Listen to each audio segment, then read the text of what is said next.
Good morning class 10th। Methods of communication का ये last video है आपका, नॉन वर्बल कम्युनिकेशन।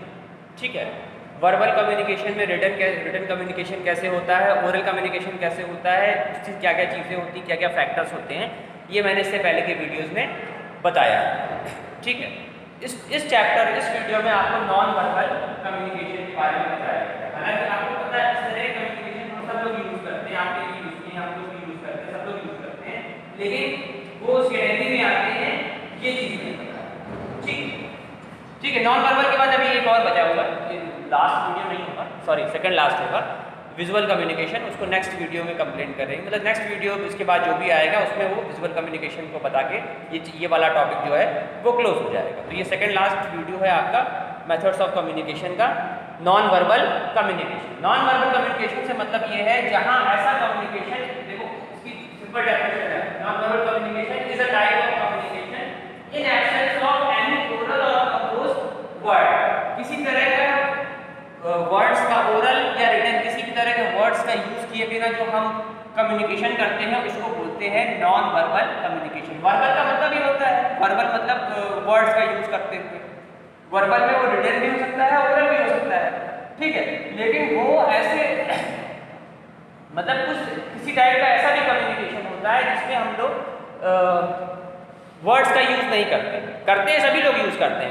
ये नॉन वर्बल कम्युनिकेशन सबने यूज़ करते हैं। हम लोग जब भी कम्युनिकेट करते हैं तो उसमें वर्बल, उसमें written, oral, non verbal, verbal सब होता है। वो हमें पता नहीं कि कौन सा वर्बल है कौन सा नॉन वर्बल है। तो बहुत सारे ऐसी चीज़ें हैं, बहुत सारे ऐसे एक्शन हैं जिनको हम लोग नॉन वर्बल की कैटेगरी में रखते हैं। तो किसी भी टाइप का ऐसा कम्युनिकेशन जिसमें वर्ड्स का यूज ना हो, ना ओरल ना रिटन, किसी तरह के वर्ड्स का यूज ना हो, उनको बोलते हैं, मतलब रिटन का मतलब यहाँ हम ना लिखेंगे, रिटन का मतलब वो वर्ड कहीं लिखा हो तो माना जाएगा, लेकिन हम खुद नहीं लिखेंगे। ठीक है, तो जहाँ पर हम कुछ लिखते भी नहीं है, बोलते भी नहीं है, फिर भी वो कम्युनिकेशन हो जाता है, कुछ एक मैसेज चला जाता है, उसको बोलते हैं तो नॉन वर्बल कम्युनिकेशन। किसी भी तरह के वर्ड्स का यूज किए बिना जो कम्युनिकेशन करते हैं उसको बोलते हैं नॉन वर्बल कम्युनिकेशन। सबसे मेन चीज जो इसमें आती है नॉन वर्बल कम्युनिकेशन में आती है वो है बॉडी मूवमेंट। बॉडी मूवमेंट से बहुत सारी चीजें क्लियर हो। देखो कैसे, जैसे मैंने इस तरह वैसे इशारा किया, अगर मैं कुछ भी ना बोलूं डायरेक्टली ये मैं इस तरह पॉइंट करता हूं, उससे क्या आपका सीधे सीधे ध्यान जो है वो इस टॉपिक पे जाए। तो ये जो मेरे हैंड का एक्सप्रेशन, बॉडी मूवमेंट जो है, ये हमारा नॉन वर्बल कम्युनिकेशन में है। बॉडी मूवमेंट इसके लिए बहुत इंपॉर्टेंट होता है। भाई एक टीचर क्लास में घुसा छड़ी लेकर, छड़ी देखते सबको पता चल जाता है कि आज किसी की बैंड बजनी है, क्योंकि पता है वो पूरे गुस्से में आ रहा है, हाथ में छड़ी है, उसके बाद चेहरे में गुस्सा है। तो आज अगर किसी ने कुछ खुराफात की तो उसकी अच्छे से बैंड बजेगी, या अगर कोई टेस्ट कॉपी डिस्ट्रीब्यूट होगी तो कुछ ना कुछ होना है आज, ठीक है, कोई ना कोई कहानी बननी है। तो वो पहले से आपको आइडिया लग जाता है। उस टीचर ने कुछ नहीं कहा, अपने मुंह से उसने कुछ भी नहीं कहा आपसे कि आज आपकी पिटाई होनी है नहीं होनी है, या आपको डांट पड़नी है नहीं पड़नी है, लेकिन आपको हल्का सा आइडिया हो गया कि हाँ आज अगर किसी की शामत आनी है, आज किसी को अच्छे से पीटा जाएगा अगर उसने जरा सी भी खुराफात की, या अगर नंबर मार्क्स अच्छे नहीं आए हैं तो आज अच्छे से पेट भराई होगी सबकी। तो वो भी हमारा एक तरह का बॉडी मूवमेंट है, एक तरह का जेस्चर है, जिससे हमें पता चलता है कि आज सामने वाले का मूड क्या है। बहुत बार ऐसा होता है जैसे टीचर्स होते हैं वो क्लास में पढ़ा रहे हैं, तो टीचर क्लास में पढ़ाने के बाद बच्चों के फेस के एक्सप्रेशन से ही पता चल जाता है किसको समझ में आया है या नहीं।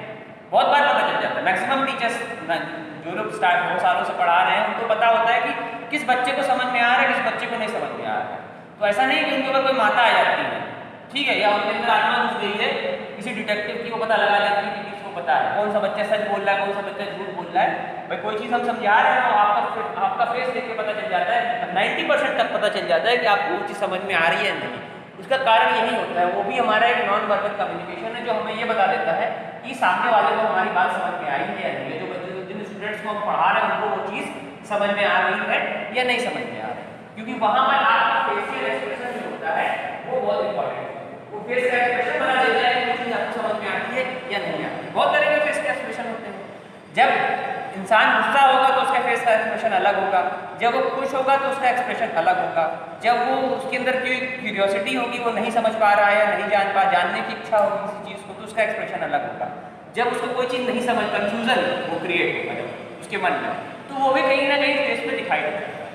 तो फेशियल एक्सप्रेशन से बहुत सारी चीजें क्लियर है। जेस्चर क्या होता है? जेस्चर का मतलब हाव भाव से किसी भी तरह का हाव भाव, वो बॉडी मूवमेंट और फेशियल एक्सप्रेशन दोनों उसमें इंक्लूड कर सकते हो कि वो उसके जेस्चर को डिफाइन करते हैं।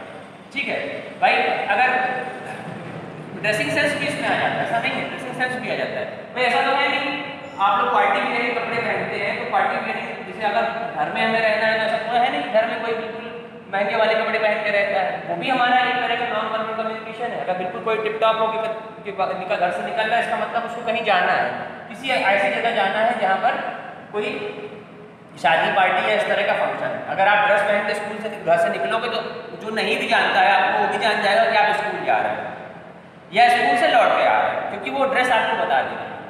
आपका बैग, आपका ड्रेस, ये सारी चीज़ें डिफाइन कर देंगे कि आपको एक तरह का कम्युनिकेशन हो गया। जो आपको नहीं जानता है, रोड से आदमी जा रहा है तो देख के समझ जाएगा ये फला स्कूल का बच्चा है, या तो ये स्कूल जा रहा है या तो स्कूल आ रहा है। तो टाइमिंग के हिसाब से सुबह के टाइम पे देखेगा तो समझेगा स्कूल जा रहा है, शाम के टाइम पे देखेगा तो दोपहर के टाइम पे देखेगा तो स्कूल से वापस आ रहा है। तो वो भी हमारे जेस्चर में आता है। और भी बहुत सारी चीज़ें जो जेस्चर में आती है, किसी भी तरह का जो बिहेवियर आता है बॉडी, मतलब इस बिहेवियर में वर्ड्स का यूज नहीं होगा। पहली बात करते हैं नॉन वर्बल की बात जब भी होगी तो उसमें कहीं वर्ड्स नहीं होगा, लेकिन वो बॉडी मूवमेंट से, हाव भाव से, फेशियल एक्सप्रेशन से वो सब कुछ क्रिएट हो जाता है। सब कुछ एक मैसेज करके हो जाता है कि क्या हो रहा है, क्या चीज़ें हो रही है।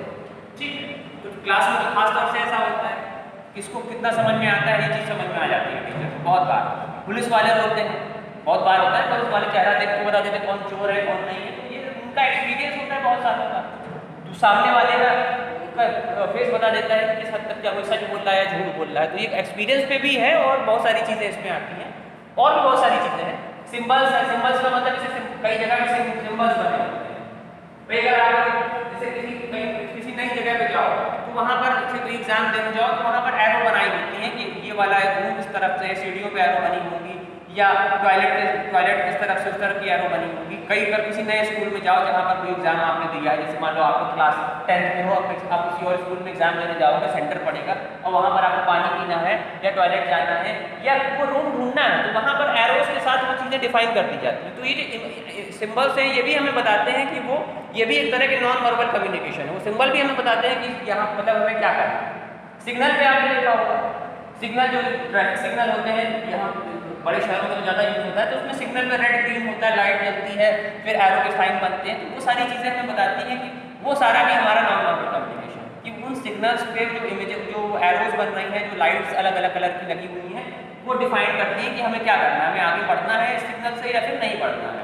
रेड लाइट होगी तो हमें रुके रहना है, ग्रीन लाइट होगी तो आगे बढ़ना है। फिर ग्रीन लाइट के साथ एरो भी जिस तरफ दिखाता है उस डायरेक्शन में हम आगे बढ़ सकते हैं, हर डायरेक्शन में आगे नहीं बढ़ सकते। ये सारी बहुत सारी चीज़ें हैं, इन सभी चीज़ों का बहुत सारा यूज है। तो ये जितनी भी चीज़ें आती हैं ये सब कुछ हमारे नॉन वर्बल कम्युनिकेशन में आती है। चार्ट आप लोग बनाते हो, जब चार्ट आप लोग बनाते हो तो क्या है नॉन वर्बल कम्युनिकेशन। एक से पहले छोटी क्लास में आप लोगों ने चार्ट बनाए हैं, मैथमेटिक्स में, इंग्लिश में, हिंदी में, सब में चार्ट बनाते हैं। तो वो चार्ट में जो चीज़ें लिखी होती हैं वो तो अलग चीज़ है, लेकिन उन चार्ट में बहुत सारे जो डिज़ाइन बने हुए हैं तो वो डिज़ाइन भी हमें बहुत चीज़ें डिफाइन कर देते हैं। बहुत सारी चीज़ें वो भी डिफाइन कर देंगे कि क्या चीज़, ये टॉपिक क्या है, इससे रिलेटेड चीज़ें क्या हैं। वो सब भी हमारा नॉन वर्बल कम्युनिकेशन में आता है। तो ये सारी जितनी भी चीज़ें हैं ये सब जो भी मतलब इस किसी भी टाइप का कम्युनिकेशन जिसमें वर्ड्स का यूज़ नहीं हो रहा है, फेशियल एक्सप्रेशन का यूज़ हो रहा है, जेस्चर का यूज़ हो रहा है, बॉडी मूवमेंट का यूज़ हो रहा है, वो सब कुछ आता है हमारा नॉन वर्बल कम्युनिकेशन। ठीक है, लिसन, लुक एंड रिएक्ट। देखो इन ये तीनों चीज़ें बहुत इंपॉर्टेंट है। जब हम किसी की तरफ देख रहे हैं तो अगर हम उसकी तरफ देख रहे हैं तो वो इंसान को पता चल जाता है कि हम सिर्फ हमारे आई कांटेक्ट होने से भी बहुत चीज़ें क्लियर हो जाती हैं। भाई अगर हम आई कांटेक्ट होता है टीचर का बच्चों से या आपस में भी आप लोगों का आई कांटेक्ट होता है तो कौन किसने किसको देखा क्या नहीं देखा, कोई मान लो आपका फ्रेंड है वो स्कूल में आया है नहीं आया, जब आपने उसको देखा तो आपको पता चल गया कि वो स्कूल में आया है, आज वो प्रेजेंट है। उसने आपको बताया नहीं फिर भी आपको पता चल गया कि वो वहाँ पर आपने मतलब अपना लुक यूज करके उसके लुक के थ्रू आपको पता चल गया कि वो आज स्कूल में प्रेजेंट है। ठीक है, तो वो लुक्स भी बहुत इंपॉर्टेंट होते हैं इस तरह की चीज़ों में। भाई हर किसी का अपना अलग अलग लुक होता है, अलग अलग पहनावा होता है, अलग अलग स्टाइल है, जनरल लैंग्वेज का अलग अलग स्टाइल है, तो उनसे भी काफ़ी सारी चीज़ें डिफाइन होती हैं। कैरेक्टर, हर आदमी का कैरेक्टर भी उसके हिसाब से बहुत सारी चीज़ें डिफाइन होती हैं। भाई अगर एक पुलिस वाला है वर्दी में तो पता चलता है पुलिस वाला है, वर्दी में नहीं थोड़ी ना कोई जान सकते कि पुलिस वाला है या नहीं। आप लोग अगर आप ड्रेस पहनते हो तो आप पता चलता है कि आप स्कूल जा रहे हो। अगर आप फॉर्मल कपड़े पहनोगे तो ये कौन बता सकता है कि आप स्कूल जा रहे स्टूडेंट हो या नहीं, या क्या करते हो, ये बता पाना मुश्किल होता है।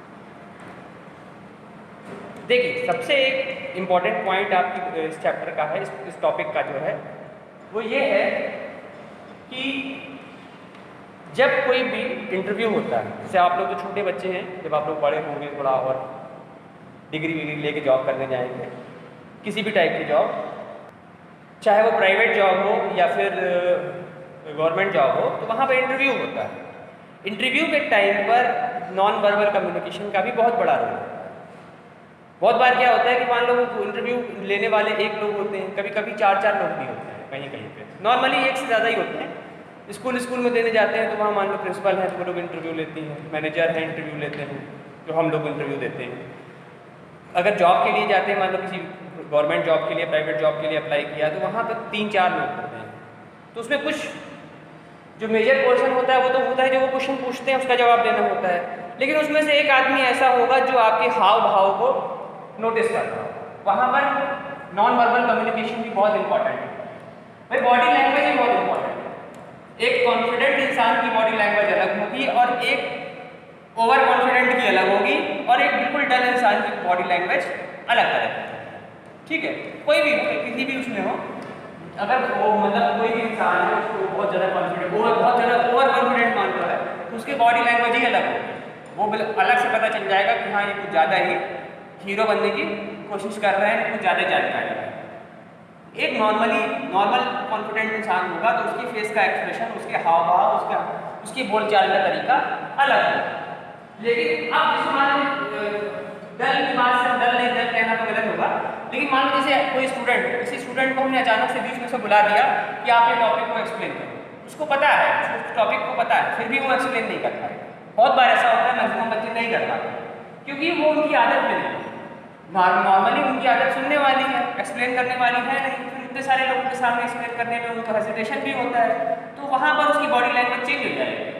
जब वो अपने दोस्तों के बीच में बैठा है तो वो कॉन्फिडेंट है पूरी तरीके से, जब वो अपनी सीट पर बैठा हुआ है, जैसे वो ब्लैक बोर्ड पर आएगा तो बहुत सारे बच्चों की बॉडी लैंग्वेज चेंज हो जाती है। जनरल सी प्रॉब्लम है, कोई ऐसी बात नहीं। हम लोग भी स्टूडेंट थे तो हम लोग के साथ भी इतनी दिक्कतें आती थी। इस बीच अगर मान लो अचानक से कह दिया जाए, बीच में से अगर पहले से मेंटली प्रिपेयर इंसान नहीं, उसको बोलते हैं कि आओ आप स्पीच करो स्टेज पे आके, तो वो हड़बड़ाएगा।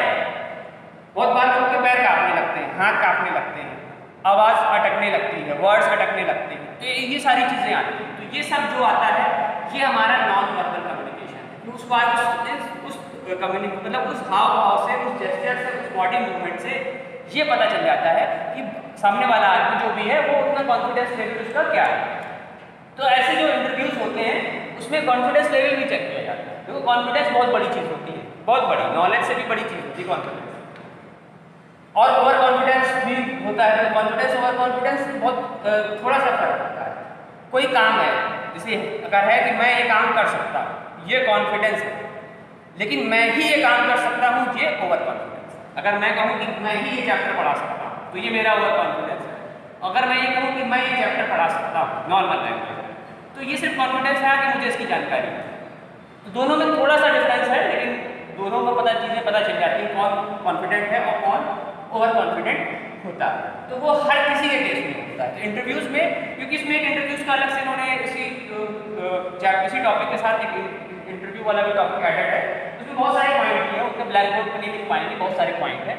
तो उसमें ये सारी चीज़ें हैं कि उसमें जो इंटरव्यू जिसका इंटरव्यू चल रहा है, जो इंटरव्यू दे रहा है, जो भी लड़का है, लड़की है, लेडीज है, जेंट्स है, जो इंटरव्यू दे रहा है, उसकी बॉडी लैंग्वेज, उसके जो फेशियल एक्सप्रेशन, उसके हाव भाव, वो सारी चीज़ें भी नोटिस की जाती हैं किसी भी तरह की जॉब में।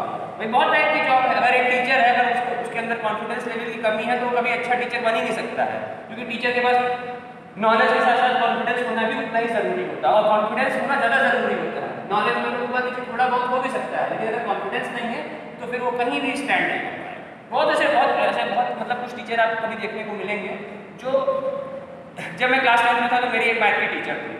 वो मैथ की teacher BSc through out first division, मतलब 9, 10, 11, 12 और BSc मैथमेटिक्स के बाद MSc मैथमेटिक्स सब कुछ उन्होंने किया हुआ था, लेकिन वो फिर भी क्लास में नहीं पढ़ा पाती। उनके पास नॉलेज थी, सब कुछ था, लेकिन वो क्लास में नहीं पढ़ा पाती थी।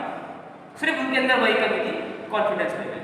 बड़े बड़े बच्चे 16, 17 साल के बच्चों के सामने वो उनको कंट्रोल कर पाना और उनको डील कर पाना उनके बस में नहीं था। नॉलेज उनके पास नो डाउट थी, MSc मैथमेटिक्स कोई किया होगा, वो भी उस टाइम के आज से 20-25 साल पहले की बात है, तो उसके पास अच्छी खासी नॉलेज होगी और वो ऐसे फर्जी नहीं था, मतलब अच्छी यूनिवर्सिटी से उन्होंने किया था। लेकिन बस क्लास 10 पढ़ाने के लिए तो MSc की ज़रूरत भी नहीं होती, लेकिन फिर भी वो क्लास 10 को नहीं पढ़ा पाती, उनके अंदर कॉन्फिडेंस की कमी थी और क्लास को कंट्रोल कर पाना। कुछ ऐसी कमियों की वजह से उनको जॉब छोड़नी पड़ी। बच्चों ने कंप्लेन कर दी, उनका पढ़ाना समझ में नहीं आता, उनको जॉब छोड़नी पड़ी।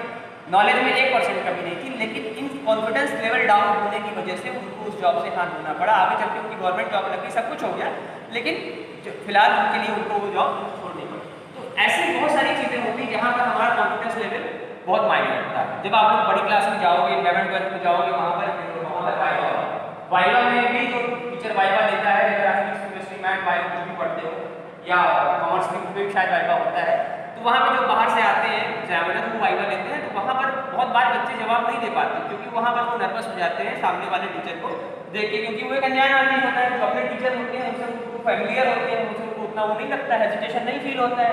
ऐसा नहीं कि वो डर रहे हैं, वो हेजिटेट हो रहे हैं, डर नहीं है, वहाँ वो हेजिटेशन है। तो इस तरह की बहुत सारी दिक्कतें आती हैं। ऐसा नहीं कि सिर्फ मतलब आप लोगों के साथ आएंगी या हम लोगों के साथ नहीं आए, सबके साथ आती है। जब हम लोग स्टूडेंट थे हमारे साथ भी कोई दिक्कत नहीं, जब टीचर बन गए तो धीरे धीरे वो दिक्कत दूर होती चली गई। तो वो टाइम के साथ साथ वो चीज़ें इंप्रूव होती जाती है। बहुत बच्चे होते हैं जो बचपन से ही बहुत कॉन्फिडेंट होते हैं, उनको नहीं कोई फर्क पड़ता। बहुत सारे बच्चे हैं, भले वो पढ़ने में तेज हो जाए ना, लेकिन वो कॉन्फिडेंस लेवल हाई होता है। तो ये सारी चीज़ें बहुत इंपॉर्टेंट होती हैं। किसी भी तरह के वाइवा के लिए, किसी भी तरह के इंटरव्यू के लिए कॉन्फिडेंस लेवल का होना बहुत ज़रूरी है। और वहाँ पर आपकी बॉडी मूवमेंट भी बहुत इंपॉर्टेंट होती है। ड्रेसिंग सेंस भी इंपॉर्टेंट होता है। बहुत सारी चीज़ें होती हैं, ऐसा नहीं कि ड्रेसिंग सेंस की इंपॉर्टेंस, ड्रेसिंग सेंस की भी इंपॉर्टेंट है। किसने किस तरह से अपने कपड़ों को कैरी किया है, ये भी बहुत इंपॉर्टेंट है। क्योंकि अगर वो अपने कपड़े सही से कैरी करेगा तो मतलब वो काम में भी उतने अच्छे से ध्यान देगा। हालांकि 100% कोई श्योर नहीं है, लेकिन फिर भी कुछ हद तक श्योरिटी होती है कि अगर वो इंसान अच्छे से ड्रेस होकर आता है, अच्छे से तरीके से रहता है, अच्छे से बात करता है, तो मतलब उसका काम भी काफ़ी हद तक अच्छा ही होगा।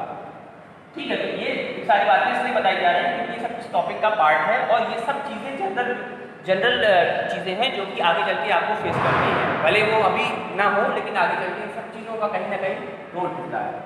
IAS, PCS किसी भी तरह की जॉब होती है, वहाँ पर इंटरव्यू इसीलिए कराया जाता है क्योंकि भाई रिटर्न वर्क में तो रिटर्न में मान लो किसी ने अच्छे नंबर ले आया, IAS के एग्जाम में उसने टॉप कर दिया। अब वो इंटरव्यू में ये देखा जाएगा कि उसका कॉन्फिडेंस लेवल क्या है। उसको जिले का DM बनाना है, तो DM बनाने के लिए उसके अंदर कॉन्फिडेंस होना चाहिए कि पूरे जिले को कंट्रोल कर सके। अगर वो कंट्रोल नहीं कर पाएगा तो DM बन ही नहीं पाएगा, और बन भी जाएगा तो एक खराब DM बनेगा, वो अपने अंडर के लोगों से काम ही नहीं करा पाएगा। तो ये सारी चीज़ें होती हैं। ज़रूरी नहीं कि हर जगह मार पिटाई से ही काम होता है, बहुत जगह वैसे भी काम होता है। भाई क्लास में क्या है, टीचर का डर होता है, वर्क नहीं करोगे तो तोड़े जाओगे, नहीं तोड़े जाओगे तो घर वालों से कहा जाएगा, मान लो जो भी चीज़ें हैं, वो डर है, तो इसलिए आपको वर्क करना है। आगे चल के तो मार्केट का सिस्टम है नहीं, लेकिन अगर आपके अंडर में जो काम कर रहा है वो सही काम नहीं कर रहा है, तो उसको भी समझाने के अलग अलग तरीके होते हैं, उनके ऊपर एक्शन लेने के अलग अलग तरीके होते हैं। लीगल एक्शन होता है, बहुत तरह का ऑफिशियल एक्शन होते हैं, तो बहुत सारी चीज़ें होती हैं। अगर कोई टीचर ठीक से नहीं पढ़ाएगा तो प्रिंसिपल मैम उसके अगेंस्ट एक्शन लेगी, कोई बच्चा सही से काम नहीं करेगा तो टीचर बच्चे के अगेंस्ट में एक्शन लेगा, तो उसके भी अलग अलग तरीके होते हैं। नहीं वर्क करोगे, नहीं मान लो हमने सोच लिया बड़ी क्लास में बच्चे नहीं, बड़े बच्चों को नहीं कोई डांटेगा नहीं, कोई मारेगा नहीं, तुमने वर्क नहीं किया, मान लो स्कूल आ रहे हो, अभी की बात तो अलग है, अभी ना करो कोई कुछ नहीं कर सकता, मोबाइल में मुझसे थोड़ी ना मारेंगे। लेकिन स्कूल तुम आ रहे हो, सब कुछ चल रहा है, तो उठा के तुमको बैठा देंगे कहीं फर्श पर या गेट के बाहर बैठा देंगे, जाओ लिखो बैठ के, पूरे दिन स्कूल में रोक लिया। अलग अलग तरीके के अलग अलग चीज़ों को कंट्रोल करने के अलग अलग तरीके होते हैं। मतलब देखो ये सारी बातें तो जनरलाइज ऐसे मैंने बताई है, लेकिन कहने का मतलब ये है कि कॉन्फिडेंस लेवल की वजह से ही वो इंसान को वो जॉब दी जाती है कि वो उसको उस रिस्पॉन्सिबिलिटी को आगे कैसे एग्जीक्यूट करेगा, किस तरह से उस रिस्पॉन्सिबिलिटी को वो वहन करेगा, हिंदी में कहें, अगर हिंदी का वर्ड करें, और उसको किस तरह से अपनी जिम्मेदारियों को उठाएगा। तो उसके लिए कॉन्फिडेंस लेवल का होना ज़रूरी है।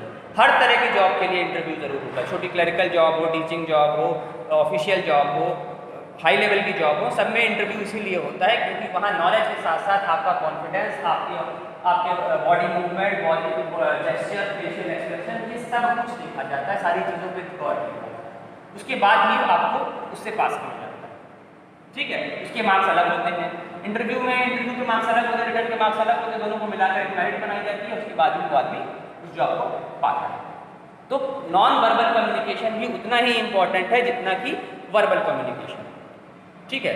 तो काफ़ी सारी बातें मैंने इसमें बताई हैं, जो सब कुछ उसी नॉन वर्बल कम्युनिकेशन से ही रिलेटेड है। इसके बाद वाले वीडियो में, ये सेकंड लास्ट वीडियो है, इसके बाद वाले वीडियो में फेशियल एक्सप्रेशन आपको थोड़ा सा बताएंगे। तो उसमें ज़्यादा कुछ नहीं है कि फेशियल एक्सप्रेशन के थ्रू कैसे कम्युनिकेशन होता है। हालांकि वो भी इसी का पार्ट है, नॉन वर्बल में ही आ जाएगा, लेकिन इस पर बुक में अलग कैटेगरी में दिया है, तो उसको थोड़ा सा अलग से एक्सप्लेन करेंगे। और मैं बार बार कह रहा हूँ, जो मैंने PDF सेंड की थी, उस PDF को अच्छे से पढ़ लेना, लर्न कर लेना। अगर पास होना हो, नहीं पास होना हो तो तुम्हारी मर्जी है, ठीक है। जो लोग समझदार बन रहे हैं, सोच रहे हैं कि नहीं लिखेंगे तो काम चल जाएगा, तो बेटा बचाओ, जो 50 मार्क्स है ना, वो कॉपी देख के ही दिए जाएंगे। कुछ गर्ल्स ने वर्क टाइम से सबमिट करके दिया है, तो उनके मार्क्स तो मुझे, उनके नाम तो मुझे पता है, और मैंने कोई भी डेटा डिलीट नहीं किया है जब से क्लासेस स्टार्ट हुई है। ना डिलीट होगा मेरे फ़ोन में, मतलब 32 मेमोरी है, ठीक है। तो इस सब चीज़ों का हिसाब होगा, ये मत सोच लेना कि बच जाएगा कोई। वो 50 मार्क्स तो हैं ही, बाकी जो अदर टीचर के इंटरनल मार्क्स भी हैं ना, तो वो सब भी इंक्लूड कर किए जाएंगे। तो अगर आप, जो लोग समझदार बन रहे हैं कि कॉपी नहीं बनाएंगे तो काम चल जाएगा, तो वो नंबर ऐसे नहीं मिलने वाले। तो कॉपी तो आपको बनानी पड़ेगी, बिना कॉपी के यहाँ कोई काम होने वाला नहीं। CBSE है, ठीक है, सरकारी स्कूल नहीं है। अगर कॉपी ना बनाना हो तो अभी भी मौका है, किसी सरकारी स्कूल में एडमिशन ले लो। तो अगर यहाँ पढ़ना है तो सारी चीज़ें फॉलो करनी पड़ेगी। बस वो क्लास नहीं हो रही है तो अभी मनमानी चल रही है, लेकिन वो स्कूल खुलेगा तो है ही, चाहे अक्टूबर में खुले चाहे दिसंबर में खुले, तब सब एक सारा हिसाब एक साथ लिया जाएगा। तो जिन्होंने कॉपी नहीं बनाई है वो बना लें, बाकी तो हमको समझने में तो हम बहुत कायदे से समझ लेंगे। Okay, thank you.